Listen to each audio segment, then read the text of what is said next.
Bonjour, bienvenue sur Mistral TV, bienvenue à Tain-l'Hermitage, un nom qui résonne évidemment autour du vin et du chocolat aussi, on en parlera, mais nous sommes aujourd'hui devant la cave de Tain-l'Hermitage. Ici, sont produits quelques-uns des plus grands crus connus à travers le monde et nous allons découvrir les coulisses de la cave de Tain immédiatement avec nos invités. Bienvenue, suivez-nous.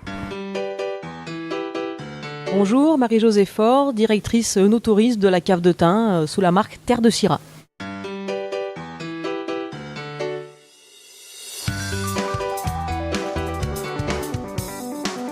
Bonjour Marie-Josée Faure. Bonjour.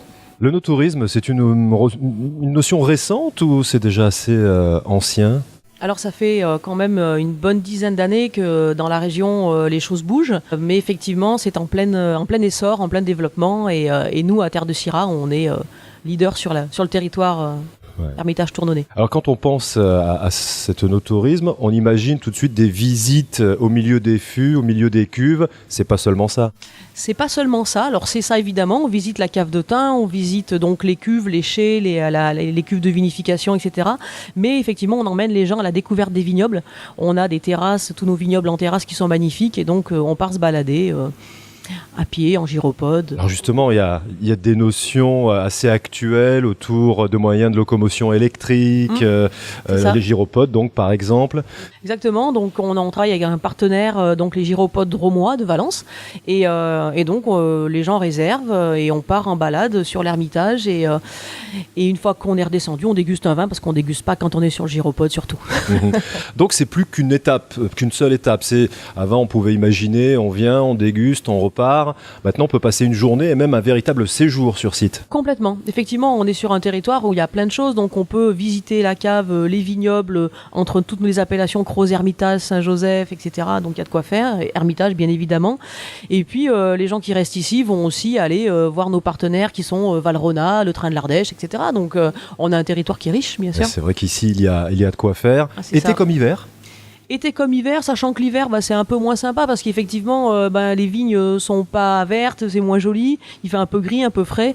Donc on va dire que la saison touristique démarre là, en ce moment, là on est sur fin mars et jusqu'à à peu près novembre quand même, c'est une longue saison quand même. Avec beaucoup de monde, beaucoup de passages venus de la France entière et peut-être même de l'étranger d'ailleurs. Et de l'étranger, effectivement, on a alors la région Rhône-Alpes est effectivement quand même déjà notre première source de clients et ensuite Paris c'est à 2 heures par TGV donc c'est facile. Donc on a une région qui est facile d'accès avec l'autoroute à côté et la gare TGV. Mais effectivement, on a des gens du monde entier. On travaille beaucoup avec le tourisme fluvial. Les bateaux de croisière, on fait beaucoup d'animations avec les bateaux de croisière. Donc, on a vraiment des gens qui viennent de partout. Et c'est une clientèle intéressante pour vous qui consomme, qui reste, qui s'intéresse, qui se renseigne et puis qui achète.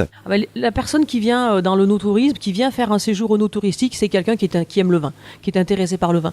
Donc, évidemment, ils sont là en recherche de compréhension, d'explication et puis de bien comprendre comment le vin a été fait. Ils cherchent qu'est-ce qu'il y a derrière ce verre de vin, quoi. Et notre métier, c'est ça, de leur expliquer tout ça. Votre métier est relativement récent, à vous aussi, parce que peut-être qu'on avait une idée des caves un peu à l'ancienne, où on venait effectivement juste faire une dégustation, on achetait ou pas, on repartait. Maintenant, il y a tout un accompagnement autour de l'explication, comment on fait du vin, et puis à partir tout simplement du travail sur la vigne aussi. C'est ça, c'est un vrai métier à part entière, où effectivement on a une séance d'ailleurs qui s'appelle de la vigne au verre, où on explique aux gens ce qu'il y a dans le vignoble jusqu'à la fin.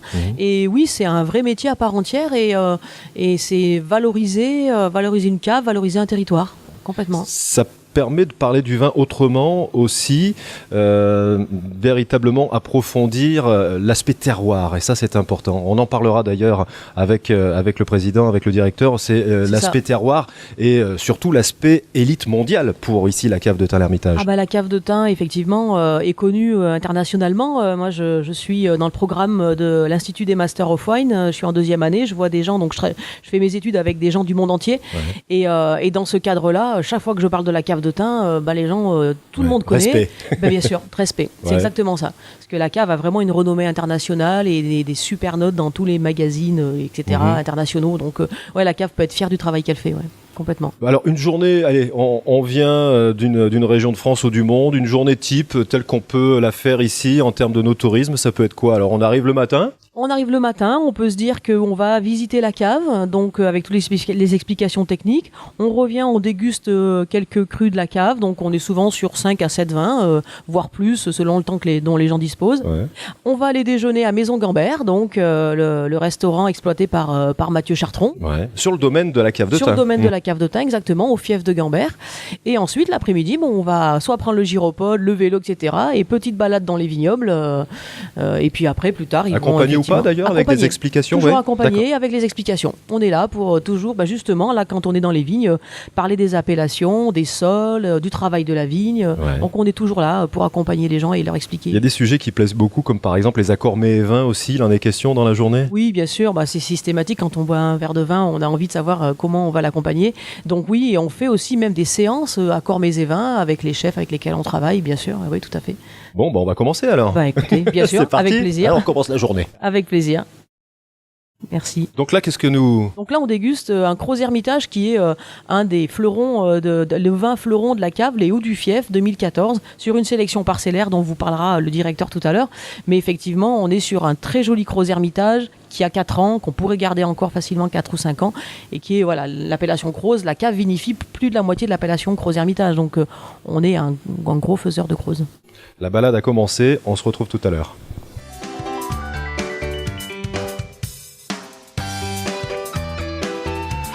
Bonjour, Jacques Alonc, président de la cave de Tain, bienvenue dans nos chais.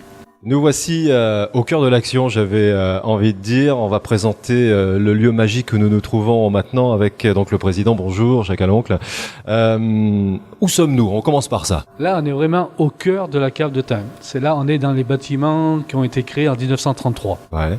Et que se passe-t-il ici? Hygrométrie, température sous contrôle, hein? Là, on a besoin de rien faire. C'est nettement la nature qui fait son charme.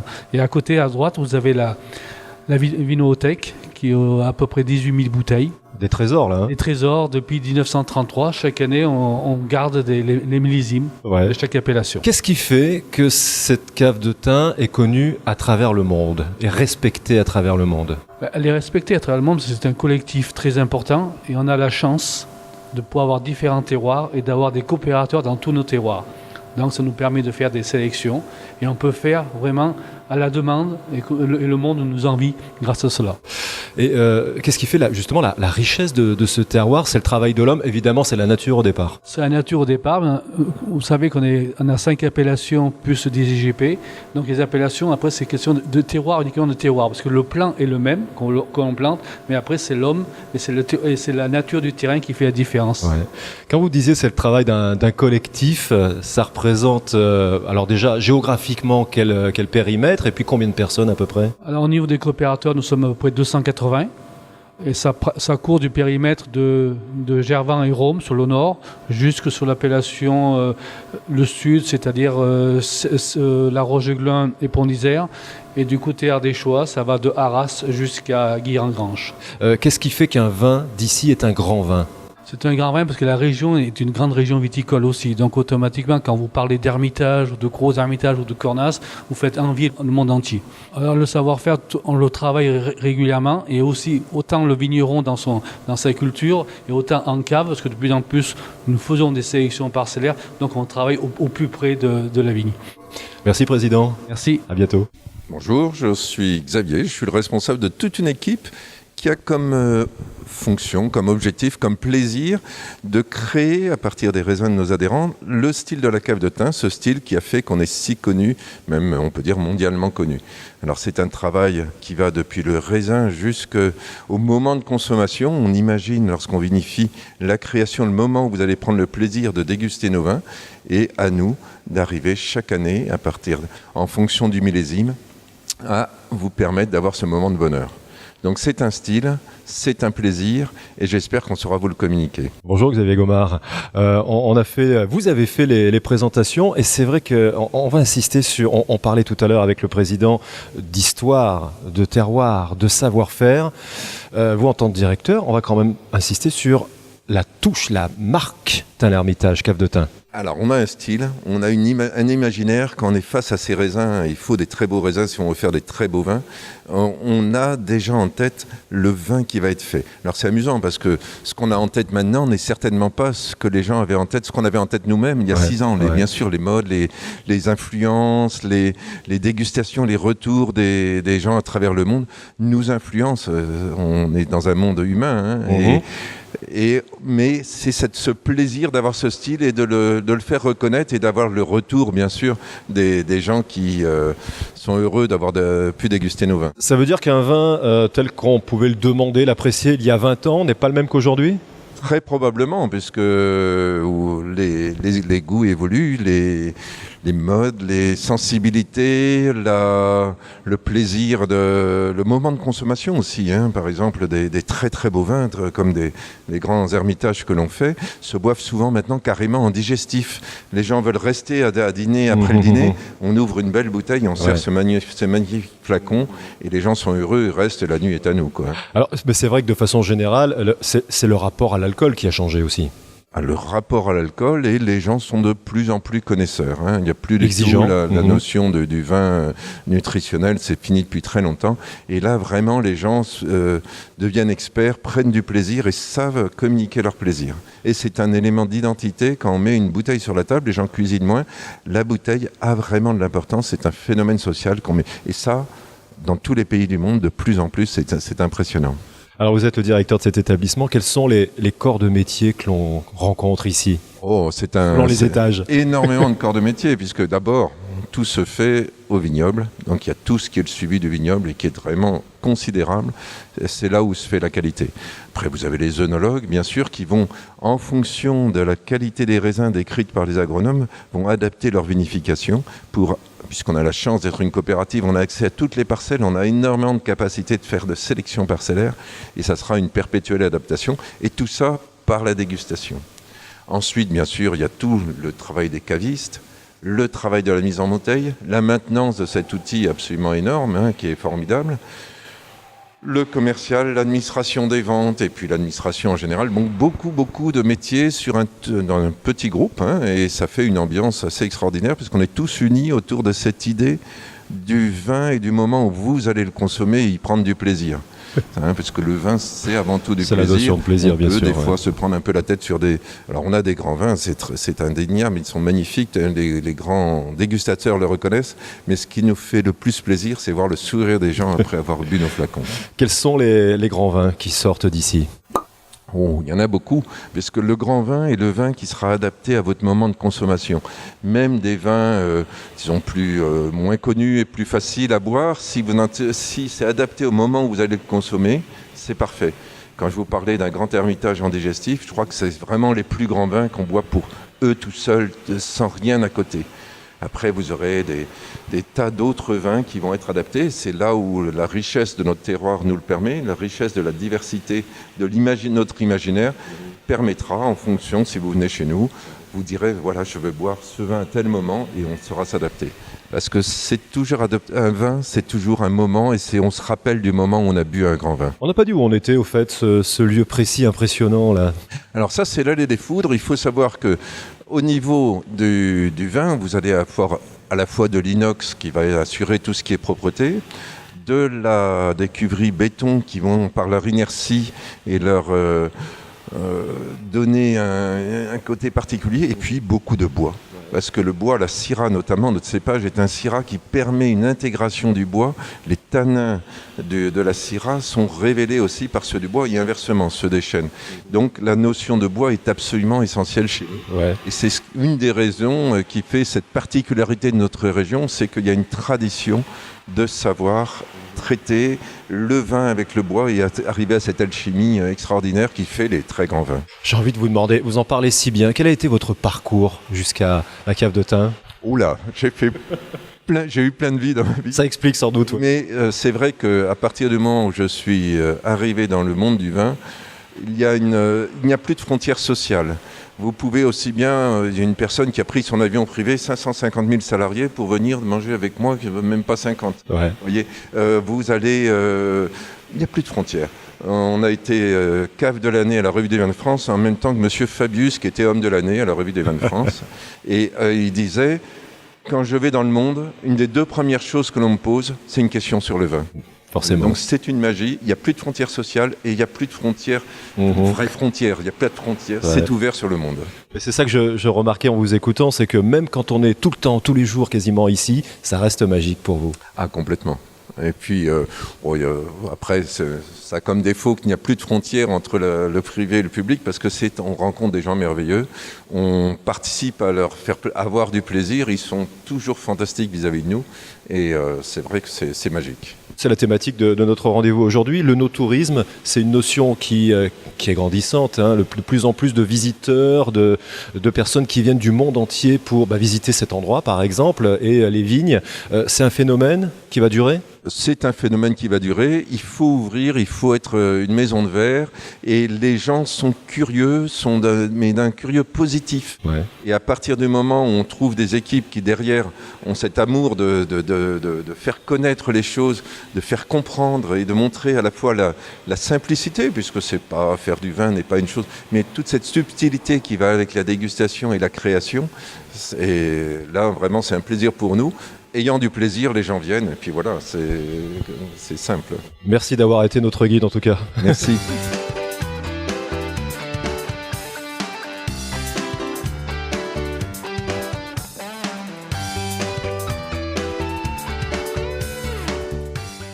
Alors Marie-Josée, on se retrouve à l'extérieur de la cave. Ouais. Moi, je suis en position un petit peu... Je vais m'y faire petit à petit. Oui. Mais, et donc, vous avez l'habitude de ces balades dans les vignes. Vous allez nous présenter les personnes qui, justement, nous proposent ces gyropodes. Mm-hmm. Alors, on travaille effectivement depuis quelques années déjà avec Patrice et Stéphanie, donc les gyropodes drômois. Et on explore les vignobles de l'Ermitage, de Crozes-Hermitage et de Saint-Joseph avec ces machines. Voilà, et on propose à nos clients de venir partager ça avec nous. Bien, bonjour. Bonjour. Alors, on est dans des terrains, alors pas ici, mais lorsqu'on va visiter, lorsqu'on sera à travers les vignes, c'est un terrain un peu accidenté. Il faut des gyropodes un peu particuliers. Des tout-terrains. Ouais. Et c'est cela d'ailleurs.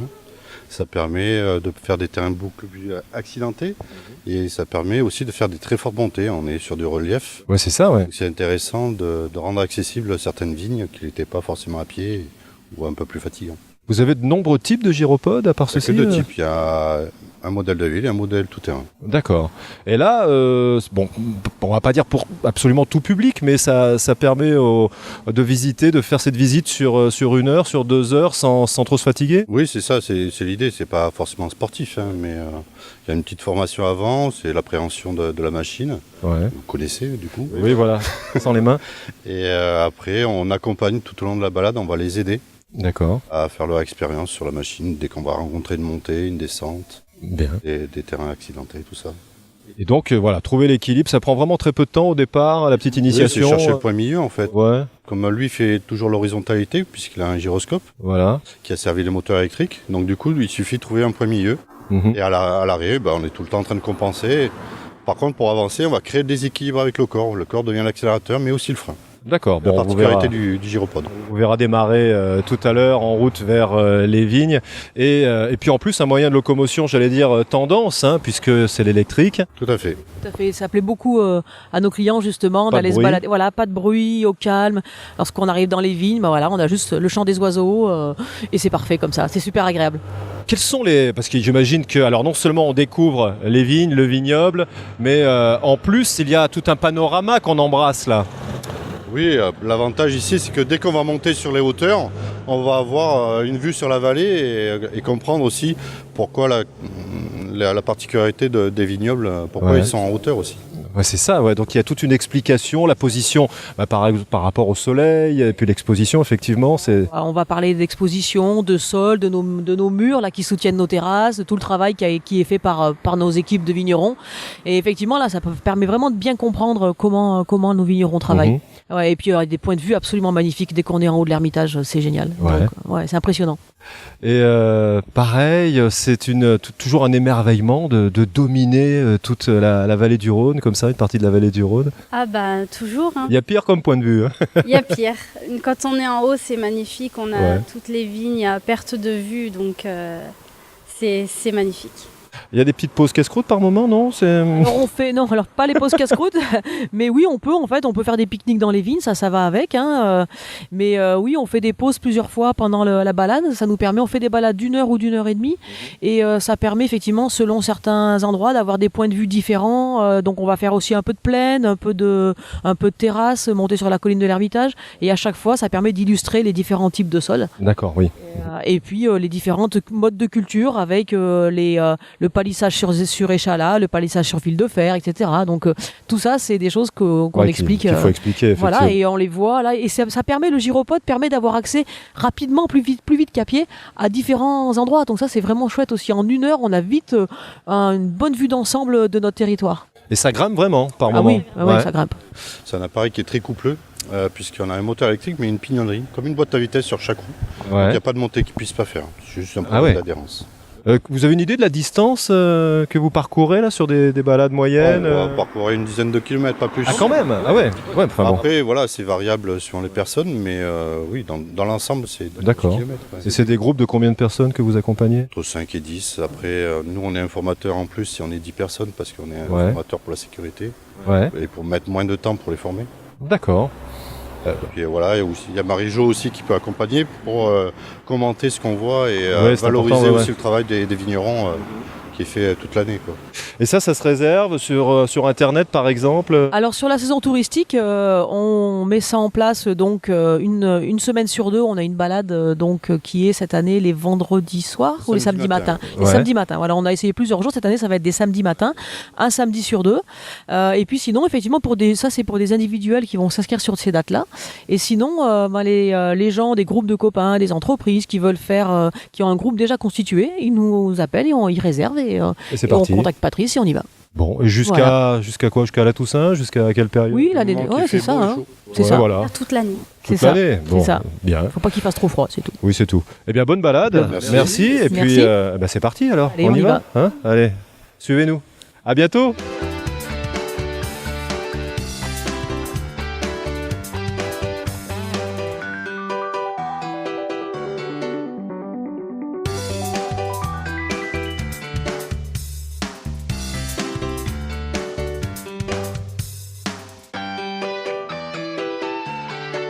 Une étape incontournable à Tain-l'Hermitage et même au-delà, bien évidemment, en Drôme-Ardèche et bien plus loin encore, vu le nombre de visiteurs qu'attire la Cité du Chocolat, où je me trouve en compagnie de son directeur Franck Vidal. Bonsoir. Bonsoir. Merci de nous accueillir une fois de plus, comme de nombreux visiteurs, comme chaque jour. Les périodes de vacances de Pâques obligent aussi. Les enfants seront les bienvenus et ils vont bosser, hein. Ils vont se mettre à l'œuvre. Hein. Ah ben oui, il y a 2 types de stages, d'ateliers. Un atelier d'1 et demi avec tout plein de pâtisseries différentes, un cake, des crèmes dessert qui sont des pâtes à tartiner au chocolat. On voit à qui on peut penser, mais là c'est tout fait avec du Valrhona. Et puis des sucettes lollipop qu'on peut retrouver dans un format plus court, en 1 demi-heure, toujours pour les enfants, le format lollipop 1 demi-heure. Voilà. C'est bien de, entre guillemets, éduquer les enfants à du vrai chocolat aussi, au niveau du goût. Hein. C'est pas mal. Oui, nous, ça nous intéresse beaucoup de faire ce genre d'éducation au goût pour les enfants. C'est ce qui se passe dans la cité. La cité, elle a été faite pour ça, pour éduquer à la fois les enfants, mais aussi les parents à manger faire la différence. Voilà, manger intelligemment du chocolat. C'est pour ça que le démarrage de la cité, c'est de la dégustation, de l'apprentissage de la dégustation, mais on fait ça partout. Et là, dans les ateliers de pâtisserie, on apprend à mettre la main à la pâte et faire comme les grands pâtissiers. Et pourquoi pas créer des vocations aussi, hein. Ah ben, si on peut créer des vocations, nous on est content. Le succès de la Cité du Chocolat démontre qu'il y a, pour le public de façon générale, les adultes notamment, un véritable attrait pour la découverte des entreprises, du savoir-faire français. Oui. Alors, on fait partie d'une association qui s'appelle Entreprises et Découvertes, qui valorise justement ce savoir-faire partout en France. C'est vrai qu'il y a eu un guide du routard spécifique sur le tourisme de savoir-faire, et cet engouement, on surfe un peu dessus avec la Cité du Chocolat, et on fait le lien avec la gastronomie, tout ce qui va se passer sur la gastronomie dans la vallée du Rhône, avec la vallée mondiale de la gastronomie, avec la Cité du Goût à Valence, la Cité de la gastronomie à Lyon. Donc tout ça fait une émulsion autour de la gastronomie et autour du savoir-faire qu'on a un petit peu initié quand même à la Cité du Chocolat. Alors, cette actualité autour de la gastronomie, vous êtes partie prenante, bien sûr. Oui. Vous êtes partout, d'ailleurs. Oui, Valrhona est partenaire de la gastronomie depuis 1922, depuis qu'Albéric Guironnet a créé ici, à Tain-l'Hermitage, cette chocolaterie qui s'appelait la chocolaterie du Vivarais. Et depuis, on a toujours été le partenaire des professionnels des métiers de bouche, à la fois pâtissiers, chocolatiers, boulangers et restaurateurs. Les grandes échéances à venir, bon, il y a évidemment Valence en gastronomie, mais il y en a d'autres, bien sûr, hein, dans l'année, là. De façon générale, hein, vous êtes présent sur des salons. Oui, on va être présent aussi sur le premier salon de la pâtisserie à Paris. Ça n'existait pas. Non, ça n'existait pas. Il y avait le salon du chocolat, mais il n'y avait pas le salon de la pâtisserie. On va aussi dans les salons du tourisme pour être présent et représenter le territoire, parce qu'on a la chance d'être ici en Ardèche-Hermitage, sur un territoire où on a des grandes maisons de vin, des grands restaurants, et puis le chocolat. Donc tout ça fait qu'on a un spot un petit peu particulier à Tain-l'Hermitage. C'est important pour vous d'être connu, reconnu internationalement et d'être très implanté localement. Ah oui, nous on est sans arrêt partout dans le monde, dans plus de 70 pays. On a des filiales à Tokyo, à New York, à Hong Kong, en Italie, à Barcelone. Et être présent ici, c'est très important pour nous, sinon on n'aurait pas fait la Cité du Chocolat. Et là, on va fêter très bientôt le 500 millième visiteur depuis l'ouverture de la Cité du Chocolat. Vous avez dépassé les espérances, j'imagine, là. On espère toujours les dépasser. On a toujours des espoirs d'aller encore plus loin, mais ce qui compte, c'est pas non plus le nombre de personnes, c'est est-ce qu'ils sont satisfaits. Et ça, c'est ce qui nous fait plaisir, c'est tous les retours positifs qu'on a à la fois sur TripAdvisor et à la fois sur les questionnaires de satisfaction. Ça demande une présence un peu partout sur des événements dont on parlait, et puis peut-être d'innover aussi, ici même sur site. Bon, on avait parlé du restaurant, évidemment. Vous continuez à imaginer la cité de demain ? Eh oui, normalement, on devrait en janvier prochain refaire quelque chose au rez-de-chaussée, puisque le rez-de-chaussée va avoir 5 ans. Donc on renouvelle sans arrêt les animations, la scénographie, pour être toujours à la pointe et permettre aux gens qui sont déjà venus 1 fois, 2 fois, 3 fois de continuer à les émerveiller. Eh ben, ça veut dire à bientôt, Franck Vidal, sur Mistral TV. À très bientôt.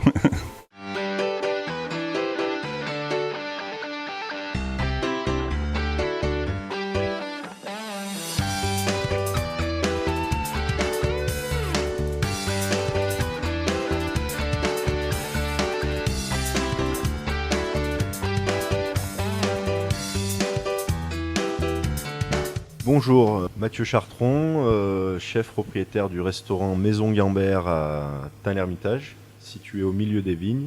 Eh bien bonjour Mathieu Chartron. Bonjour. On est ici à la cave de Tain. Vous-même, vous le disiez, l'établissement se situe au cœur des vignes. Comment cet établissement a-t-il vu le jour et comment s'est faite votre arrivée ? Alors donc j'ai connu cet établissement avec l'ancien propriétaire. Donc à l'époque ça s'appelait Umia. Et j'étais parti manger avec mes parents un soir, c'était il y a une dizaine d'années maintenant. D'accord. Donc la cave de Tain a eu un projet, a fait un restaurant, et donc moi j'étais encore assez jeune à l'époque, donc je suis parti à Paris faire mon expérience, et ensuite Las Vegas. Donc j'ai travaillé pendant 7 ans à Las Vegas, j'ai travaillé pour Guy Savoie en fait, donc 2 ans à Paris, 7 ans à Las Vegas, et c'était en octobre 2015, j'ai reçu un message comme quoi donc Umia se vendait, et donc j'ai tout de suite immédiatement contacté le propriétaire, voilà. Et donc ça s'est fait assez rapidement. D'accord. Donc voilà, on a ouvert en février 2016. Bon, et fort de votre expérience à l'étranger et en France, quelle était l'idée, l'impulsion que vous vouliez donner à l'établissement ? Alors, une cuisine assez simple, au goût du jour, avec des produits de saison. Et puis, parfois, il y a une petite touche, bien sûr, de mon expérience aux États-Unis.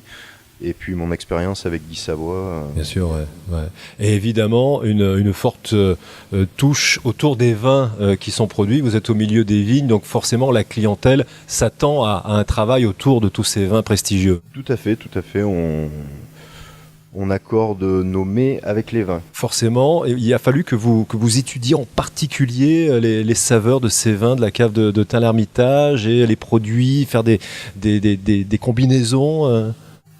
Oui, après, on a un tel panel de vins, donc on fait un mets et puis on va toujours trouver le vin. Forcément, on a de telles saveurs, une telle envergure que forcément ça va donner quelque chose. Il ne faut pas que ça nous bloque non plus, donc on fait le plat, on goûte et puis on réfléchit au vin qui peut aller avec. Bien. Il y a un plat signature qu'on peut citer Alors le plat signature, on en a, on va dire, 2 voire 3. On va avoir la truite marinée à la chartreuse. Donc truite de l'Ardèche, marinée à la chartreuse et servie, l'accompagnement, c'est suivant la saison. Donc là en ce moment on est sur une salade de fenouil. On a eu plusieurs déclinaisons. Ensuite au niveau des plats, on a une côte de bœuf pour 2 personnes cuite au four pagnol. Donc le four pagnol qui est fabriqué à Tain-l'Hermitage également. On est équipé... D'accord, c'est vraiment du pur local. Avec la pierre blanche de l'Arnage, l'entreprise Fayol qui est à 200 mètres d'ici. Et donc ça donne vraiment un goût spécifique à la viande. Et puis en dessert, on a la tarte au chocolat au caramel beurre salé. On parle beaucoup de notions de no-tourisme dans cette émission. Est-ce que forcément le public qui vient visite la cave, ici on lui propose de venir dans votre établissement, c'est tout un ensemble, avec aussi l'aspect sportif qu'on abordera tout à l'heure, l'aspect découverte. Tout à fait. Après, une personne qui vient visiter la cave, c'est l'heure de manger, c'est sûr, on est à 500 mètres du restaurant, donc ils peuvent même venir à pied, une balade dans les vignes, et puis on y est en 10 minutes. Que vous a apporté l'expérience de Las Vegas ? Beaucoup. Au point de vue management, mais aussi cuisine, donc... S'adapter à une clientèle venue de partout, exigeante ou pas, connaisseuse ou pas. Il faut adapter un petit peu les menus. Mais aux États-Unis, les mentalités ont beaucoup évolué et la restauration également. Il y a beaucoup de restaurants, les gens sortent beaucoup et ils apprécient vraiment la bonne cuisine, de plus en plus. En 20 ans, enfin ça c'est il y a 20 ans j'y étais pas, mais Guy Savoy y est allé il y a 20 ans la première fois et il a vu une évolution incroyable. Merci Mathieu Chartrand et rendez-vous donc à la Maison Gambert. À bientôt.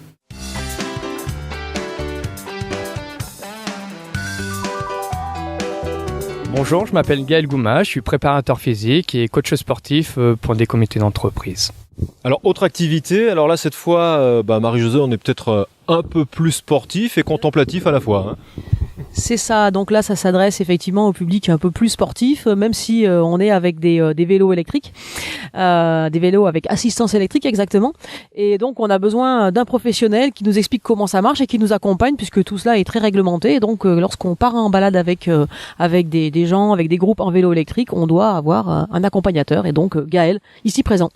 Alors Gaël, bonjour, une balade type comme ça dans les vignes, comment ça se déroule ? Alors sur une sortie d'1h30 à 2h, on fait d'abord une petite prise en main du vélo parce que tout le monde sait faire du vélo, mais avec l'assistance électrique, il y a des petites particularités. Ça peut surprendre la première fois puisqu'il y a un moteur qui entraîne la roue arrière principalement.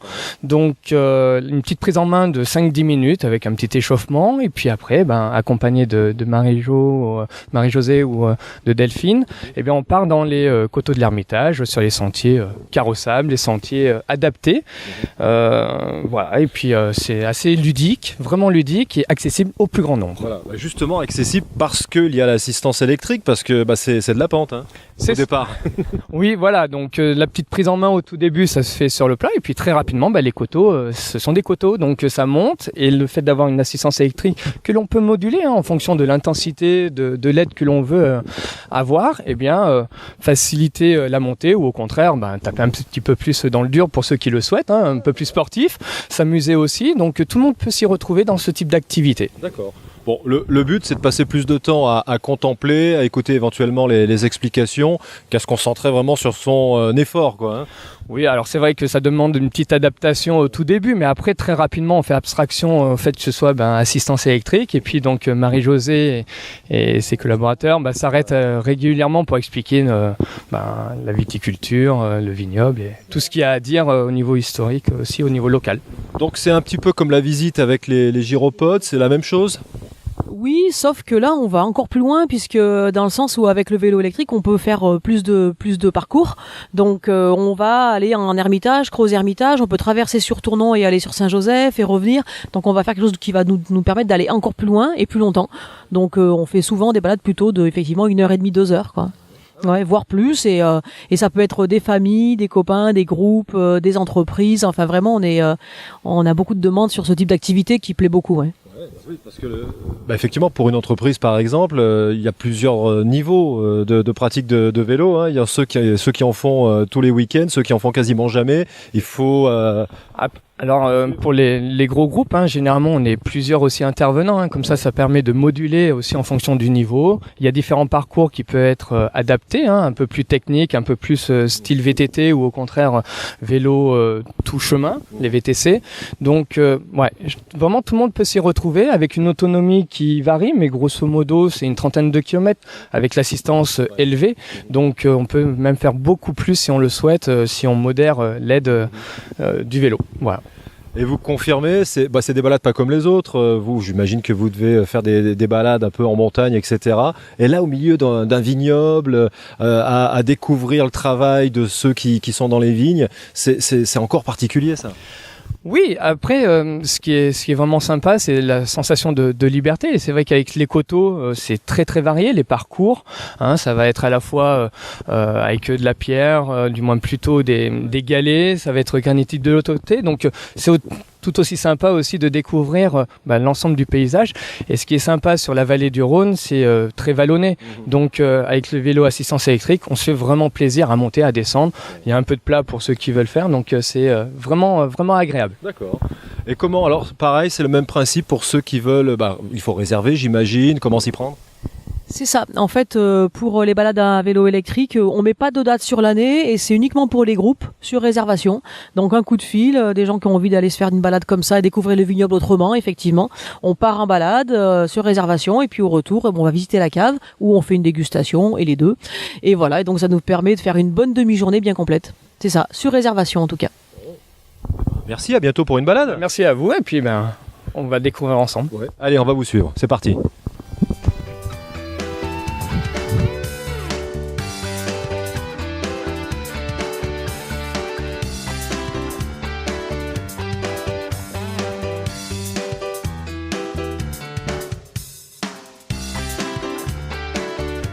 Allez, suivez-moi.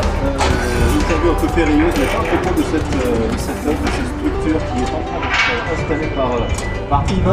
Alors ça aurait pu être en haut de la colline, là c'est sur le parking de la cave, parce que le directeur est amateur d'art tout simplement ici à la cave. Voilà, et c'est grâce à lui que, je lui ai proposé, René-Louis Thomas qui est dans le coin, lui a proposé de mettre une œuvre, donc il m'a contacté. Et je pense que dans son idée, c'est peut-être une petite amorce d'un projet plus important pour faire communiquer les arts plastiques et la civilisation de la vigne, les deux ayant des rapports avec à la fois l'esprit, la matière, la culture et tout ça, et donc ça paraît pas une idée aberrante. Complètement. Eh ben, je vous laisse finir l'installation. Hein, on tombait bien aujourd'hui finalement sur Mistral TV. Merci. Pas de malheur. Enfin, on tombait bien. Oui, façon de parler, bien sûr. On va redescendre d'ailleurs. À bientôt.